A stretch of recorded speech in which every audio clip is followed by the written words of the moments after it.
Karitas med nami. Že 30 let. Vsak dober človek iz svojega srca prinaša dobro.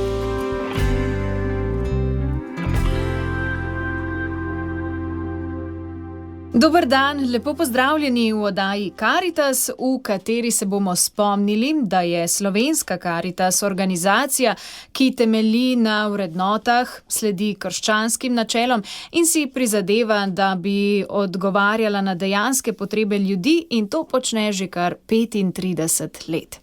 Zdaj pa v studiu prav lepo pozdravljam generalnega tajnika Petra Tomažiča. Dobrodošli. Ja, lep pozdrav. 35 let, Peter Tomažič je taka prelomnica, ko Slovenska Karitas gleda nazaj, ampak predvsem še bolj naprej, ne? In izpostavila sem že, da sledite krščanskim vrednotam. Pa mi povejte, je bila težnja pred 35 leti po organizaciji s takšnimi vrednotami velika? Ja, seveda, sej Karitas in karitativnost je v življenju cerkve od samega začetka, lahko bi tako laično rekel, od takrat, ko so apostoli določili može, da skrbijo za vdove, od takrat naprej obstaja organizirana oblika, ali se imenuje Karitas ali kako drugače. Seveda, sama Karitas se je pojavila ob prehodu tam okrog leta 1900, mečkam prej, je veliko starejša in izvira iz Nemčije. Pri nas pa je karitativno dejavnost so v glavnem opravljali redovne skupnosti pred vojno, kot vemo pa po vojni je bilo pa vse prepovedano. Ne zaradi tega, ker bi rekel, ne bi mogli pomoči izvajati take tehnične, ampak predvsem zaradi tega vidika, ki ga Karitas prinaša in tudi druge karitativne ustanove, ker v to vključuje tudi Boga in evangelij. Sveda ta verski del našega dela, ki predstavlja predvsem motivacijo in pa tisti vir, iz katerega se sodelavci napajajo, pa je bil seveda izjemno moteč. In kot vemo, so kljub prepovedi tudi nekateri duhovniki delovali že v 70 letih, kot gospod Bole, pa še tudi mnogi po župnijah, ki niti ne vemo za njih danes, in so tudi takrat že organizirano pomagali. Seveda pa potreba po taki organizaciji je bila zelo velika v letu 1990 iz več razlogov. Eno je ta, da je cerkev dihala brez enega krila ali pa dela pljuč, ki je nujen za krščanstvo. In seveda, tako kot je liturgija organizirana, tako kot je pastorala organizirana, mora biti na nek način organizirana tudi karitativnost. Ne mora biti prepuščena samo trenutnemu vzgibu, ampak pač imamo redne potrebe, imamo stiske, nepričakovane in tako naprej, in je potreben tudi odziv, nek sistem, neka organizacija, ki pa seveda ima evangeljsko podlago, ki gleda na človeka veliko širše kot samo na fizične potrebe, ki upošteva tudi čustvene, socialne, duhovne potrebe, predvsem tudi duhovne potrebe, ki so ponavadi v drugih z drugimi pristopi zanemarjene. Tako da takrat je tudi, so tudi stiske prišle take, ko se je mogla odzvati Slovenija, cerkev in družba, od poplav, ki so bile velike takrat na celjskem območju, pa kasneje beguncev, in tako je pač tudi naravno se Karitas oblikovala. In Peter, kakšne so tiste vrednote, po katerih se Karitas očitno razlikuje od drugih? Ja, seveda, če zdaj poslušamo vrednote drugih organizacij, podobnih, sorodnih, veliko najdemo skupnega, ne? Ampak, kakor sem že rekel, v ozadju naših vrednot se vedno skriva Bog. O njem lih ne govorimo na veliko, ker to tudi ni naše poslanstvo, ampak naša dela ne bi pričala o tem. Tako da, ko pogledamo na človekovo dostojanstvo skozi Božje oči, lahko razumemo, da je vsako življenje vredno in ga ne prekinjamo. Ko gledamo čez dostojanstvo, čez kakšne druge organizacije, je pa seveda mišljenje drugačno, da ga lahko tudi prekinemo in tako naprej. Skratka, te razlike so včasih zelo velike, čeprav po besedah se zdi, da je kar vse enako in da vsi govorimo o isti stvari. Na Slovenski Karitas smo oblikovali že dvakrat v zgodovini etična načela oziroma etične vrednote, po katerih naj bi se nekako ravnali naši prostovoljci, naši sodelavci.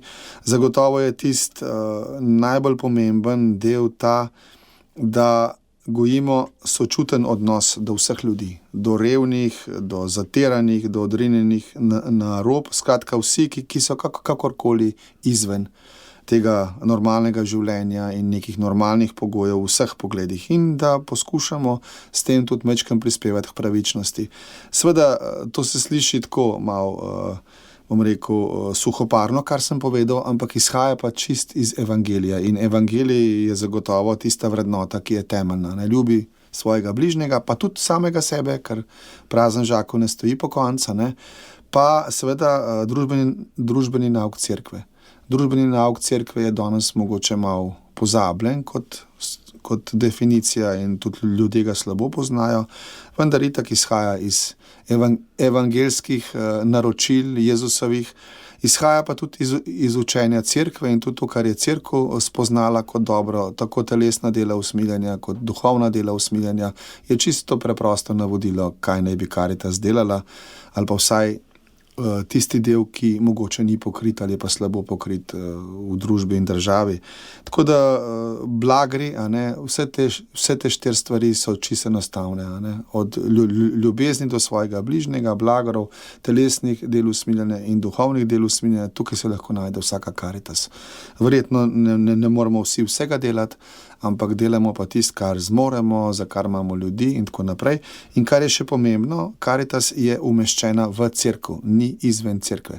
Seveda je bila tudi na začetku dilema, ali bomo obstajali kot društvo, zavod ali tako naprej. Mi smo del cerkve, smo verska skupnost z dejavnostjo humanitarnih organizacij, kar je sicer pravni vidik, prinese za sabo pa tudi bom rekel, vsebinski vidik, ker se vedno čutimo del cerkve in tudi upam, da cerkev čuti, da smo del njenega organizma in to seveda tako podporo doživljamo od številnih duhovnikov, od škofov in nekako dihamo eno z drugim to krščanstvo. Potem pa naprej so pa čisto konkretne stvari, ki jih v etičnih načelih navajamo in ki bi jih želeli tudi letos o 35-letnici čez naše oddaje se čez njih sprehoditi, ne samo, bom rekel, na tem teoretičnem vidiku, ampak prav praktično, čez naše programe, čez naše strokovne delavce, sodelavce, uporabnike, tako da bi lahko te vrednote začutili. Najprej sprejemanje različnosti ljudi v stiski, Karitas nobenega ne meri po veri, po prepričanju, po barvi, po jeziku, čemerkoli. Človek je pred nami, ima stisko in namen je, da jo seveda rešimo. Potem spoštovanje človekovega dostojanstva, zelo pomembna vrednota. Vsak človek je dar, je Božji otrok in tako ga tudi moramo obravnavati. Ne govorimo grdo o njemu v njegovi odsotnosti, poskušamo razumeti njegove individualne lastnosti in tudi razloge, zakaj je tako, kaj je. Ne obsojamo ga, kaj je bilo prej, pa kaj bi mogel, pa kaj ne bi mogel, ampak poskušamo od tega trenutka z njim naprej pot graditi.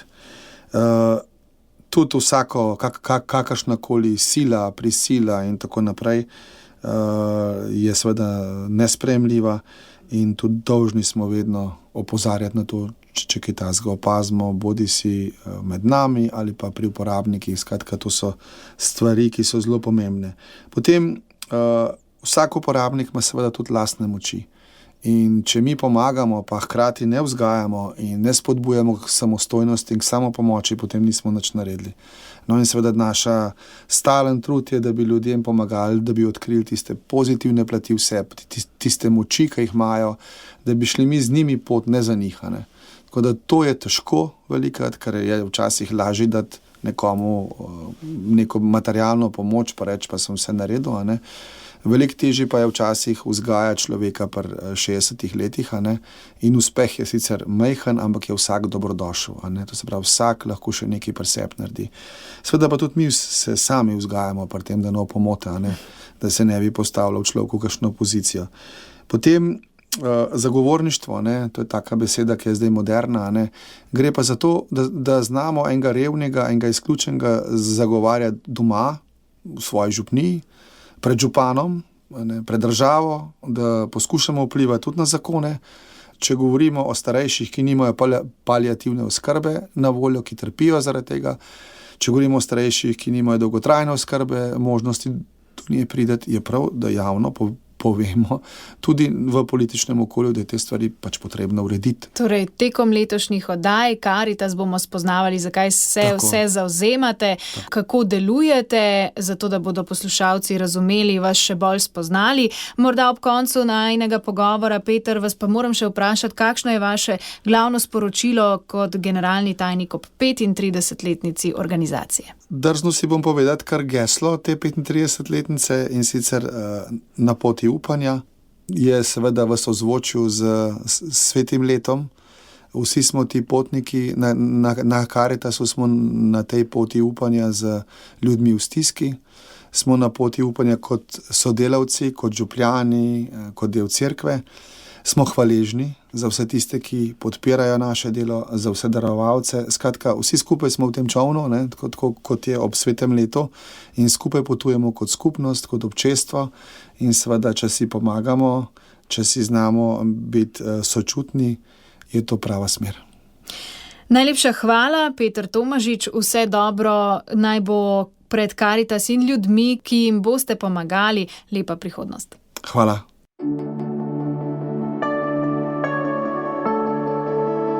Karitas.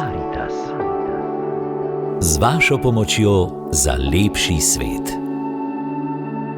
Na Karitas se je obrnila 4-članska družina, ki se je znašla v hudi socialni stiski. V sili razmer so ostali brez vseh prihodkov. Hčerka hodi v srednjo šolo, sin pa je hudo zbolel za rakom in je zadnje mesece v bolnici. Kljub temu pridno opravlja šolo nadaljavo. Zaradi dolge poti na zdravljenje v Ljubljano ima družina še dodatne stroške. V decembru so prosili za pomoč pri plačilu položnic za elektriko, kurjavo in pomoč pri nakupu hrane. Hvala za vsak vaš dar, s katerim bo Karitas podala roko pomoči družini v stiski. Svoj dar lahko nakažete na tekoči račun Slovenske Karitas, Kristanova ulica 1, 1000 Ljubljana. Namen: zaupanje. Pomagate lahko tudi s poslanim SMS sporočilom z besedo upanje 5 ali upanje 10 na telefonsko številko 1919 in prispevate 5 oziroma 10 evrov.